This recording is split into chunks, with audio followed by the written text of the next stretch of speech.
നമ്മളുടെ ഈ Jack F4 തയ്യൽ മെഷീൻ ഉണ്ടല്ലോ, അപ്പം പലപ്പോഴും നമുക്ക് ഈ ഭാഗത്ത് കയറി നൂല് കയറി അടി തിരിച്ചിട്ട് സ്റ്റക്ക് ആവും. അപ്പൊ നമ്മൾ എന്ത് ചെയ്യും? മിക്ക ആൾക്കാരും ഇത് അങ്ങോട്ടും ഇങ്ങോട്ടും ഇട്ടാക്കിക്കൊണ്ട് ഇങ്ങനെ അങ്ങോട്ടും ഇങ്ങോട്ടും ഒക്കെ ഇട്ടാക്കി നൂല് വലിച്ചെടുക്കാൻ നോക്കും. പക്ഷെ അങ്ങനെ എടുത്തു കഴിഞ്ഞാൽ അത് വീണ്ടും അത് വലിയ ബുദ്ധിമുട്ടായിട്ട് മാറും. യഥാർത്ഥത്തിൽ നിങ്ങൾക്ക് പെട്ടെന്ന് ചെയ്യാവുന്ന ഒരു സംഭവം എന്ന് പറഞ്ഞു കഴിഞ്ഞാൽ, അതായത് നമ്മുടെ ഓപ്പോസിറ്റ് വരുന്ന ഭാഗം, അതായത് നമ്മുടെ ഓപ്പോസിറ്റ് ഇത് കറക്കുക, അതായത് വലത്തോട്ട് കറക്കുക, ഇങ്ങനെ വലത്തോട്ട് കറക്കുക, ഇടത്തോട്ടല്ല, ഇങ്ങോട്ടല്ല, വലത്തോട്ട് കറക്കുമ്പോൾ ഈ നൂലിൽ നമ്മൾ ഒരു കൈ കൊണ്ട് പിടിക്കുകയും വേണം.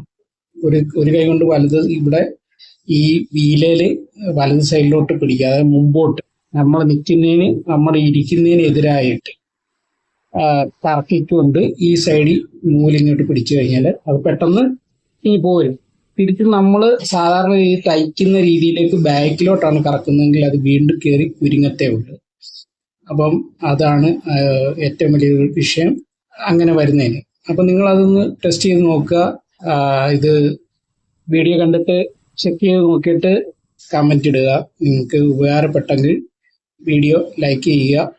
ഫേസ്ബുക്കിലാണ് കാണുന്നതെങ്കിൽ ഫോളോ ചെയ്യുക. യൂട്യൂബിലാണെങ്കിൽ സബ്സ്ക്രൈബ് ചെയ്യുക. ഓക്കെ.